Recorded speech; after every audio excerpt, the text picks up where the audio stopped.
Salut à toutes et à tous, comment ça va? J'espère que vous allez bien. Hello everyone, hope you are fine and doing well. Welcome to my channel Learning French in a Funny Way. Bienvenue dans cette nouvelle capsule Apprendre le français de façon ludique. Aujourd'hui, je vous propose quelques histoires en anglais et en français pour enfants. Today, I propose you some stories to learn French and English. There are stories for children. Hope you like it and find it useful. Keep in touch. Wish you the best. J'espère qu'elles vous seront utiles. D'ici là, je vous souhaite une agréable journée.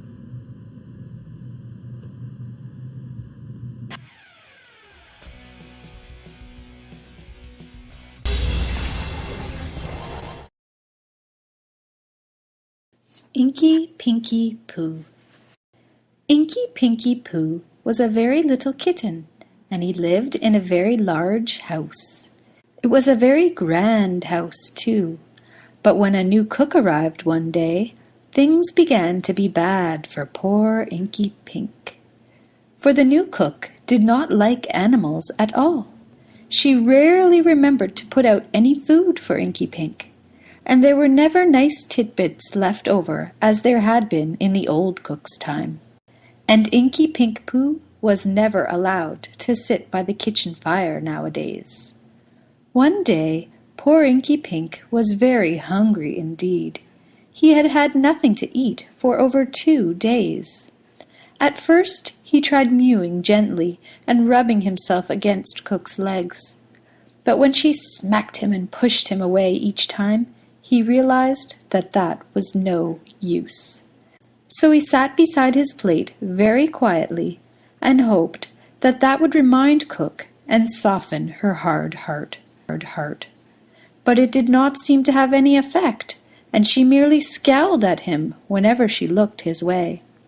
Poor Inky Pink! He felt very miserable. He not only felt more and more lonely and miserable, but more and more hungry, too. So when one day he suddenly noticed that Cook had left the larder door ajar, he slipped in quietly when she was not looking. It was the most wonderful place he'd ever been in, and quite took his breath away.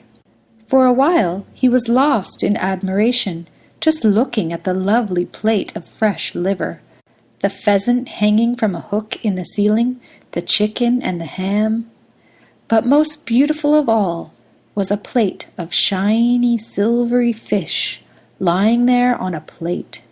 It was just begging to be eaten, and it was on the lowest shelf of all. He purred happily to himself, "Oh, my whiskers and patty paws, what a beautiful piece of fish!" But just as Inky Pink was dragging the fish off the plate, Cook came back into the larder and caught Inky Pink.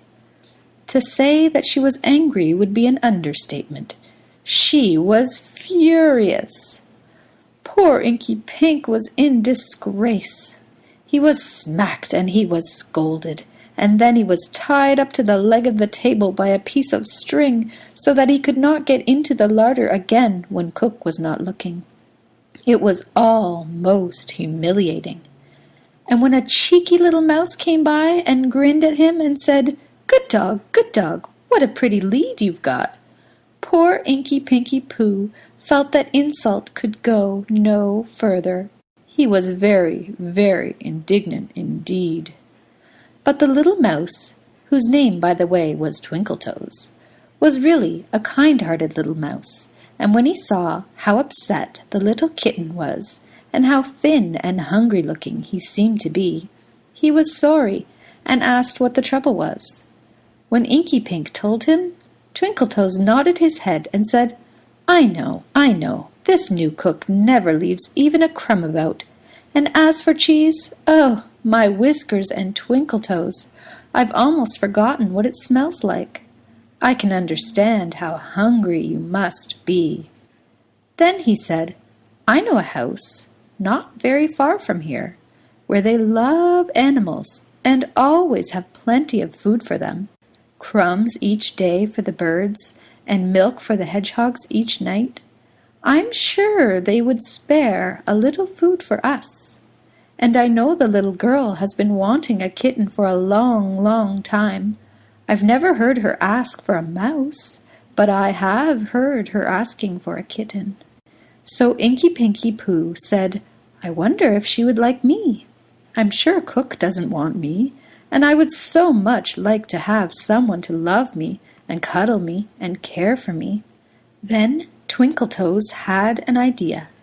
"If you will meet me tonight," he said, "when the moon is up and you have been let off that piece of string, I will show you the house, and then you can think about it for a day or two, and see if you feel like you'd like to live there. It's a much smaller house than this big, grand house of yours," he added apologetically. This seemed an excellent notion, so they agreed to meet at 12 o'clock midnight that very night. And, as Cook had never bothered to untie Inky Pinky Pooh, even by midnight, Twinkletoes came back for him and gnawed through the piece of string and set him free. Just as the clock was striking 12, Inky Pinky Pooh and Twinkletoes set off for their walk. The moon was like a big silver penny shining up in the sky, and the ground was covered with snow. Inky Pink and Twinkletoes walked carefully along the tops of the garden walls and over the roofs, all through the town until they came to the house Twinkletoes had mentioned. It was quite a little house, with only quite a little garden round it, not at all like the big house and garden where Inky Pink lived. But it looked warm and pretty and very homey. Inky Pink liked the smell of the house very much indeed, but he did wonder what it looked like inside. He could not go in and out of the little mouse holes like Twinkletoes could, and all the curtains were drawn at the windows, so there was no way for him to be able to see inside. He stood and thought for a minute. "I wonder," he said to Twinkletoes, "if I could see anything if I looked down the chimney." So he climbed up onto the top of the chimney pot and balanced there carefully while he tried to see down it. And Twinkletoes stood at the foot of the chimney pot and asked anxiously, "Can you see anything? Can you see anything?" And then, suddenly, there was the most awful squealing and screeching as Inky Pinky Pooh lost his balance and fell right down into the chimney. And Twinkletoes could only see Inky Pink's tail waving frantically about in the air for a second before it, too, vanished completely down the chimney pot. Then Twinkletoes heard a dull, muffled thud, and Inky Pinky's meow from far away down inside the chimney stack. "Oh, my goodness!" exclaimed Twinkletoes in consternation. "Oh, my blue cheese and gorgonzola! Whatever has happened to poor Inky Pink?" You may well ask what had happened to poor Inky Pink. He was asking himself. "Oh, my whiskers and patty-paws!" he exclaimed, as soon as he was in a fit state to exclaim anything at all. "Wherever am I?" He looked around and saw that he had fallen on to a lovely white hearth rug in a pretty comfy-looking room. In one corner there stood a little tree that glinted with silver and was crowned with a big golden star. Inky Pink thought he had never seen anything so lovely in his life. And as he looked, he saw something else, too. His beautiful white coat was quite black from all the soot he had collected on it as he came down the chimney. It was while he was staring at himself in dismay that he heard the door of the room open and the light was suddenly switched on. Standing in the doorway was a little girl in a pretty blue nightgown, and behind her, hastily pulling on their warm dressing-gowns, were a lady and a gentleman. They all stared at the little black object sitting in the middle of the white hearth rug. Then the little girl cried out, "Oh, Mummy, Daddy, look! It's a dear little kitten! Father Christmas has brought me a kitten, just like the one I've always wanted, only he is black instead of white. What a lovely, lovely Christmas present!" Inky Pink was never quite certain just what the little girl meant by Christmas present, but there wasn't time to puzzle it out. The lady, whose name was Mummy, said he was a poor little stray, and he looked half-starved, poor mite, and he must have a bath and good warm meal. And the gentleman, whose name was Daddy, said he would make him a box to sleep in, and went off to see about it.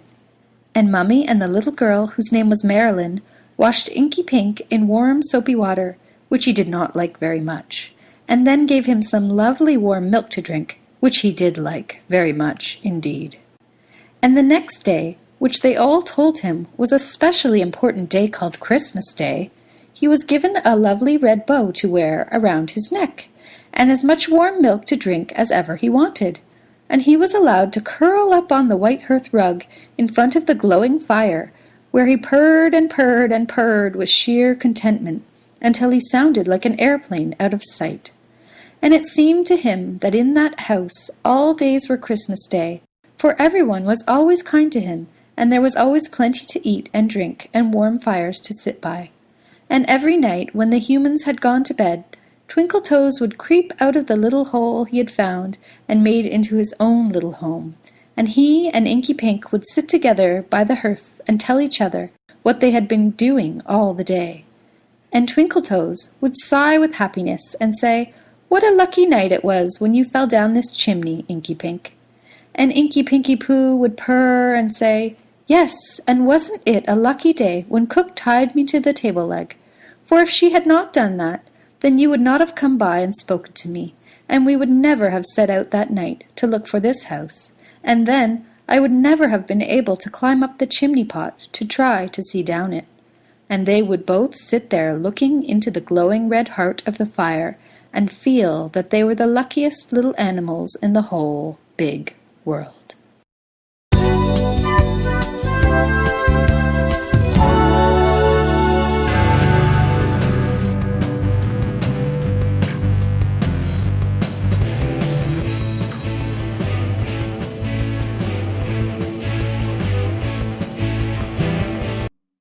Tu viens ici en train ou en bus? En général, je prends le métro. Et toi? Moi, je viens à pied ou à vélo. Ça dépend des jours. Tu habites où? Dans le 15e arrondissement. C'est loin? Non, c'est à 20 minutes à pied. Et toi? Tu habites loin? Non, j'habite à 10 minutes de l'école.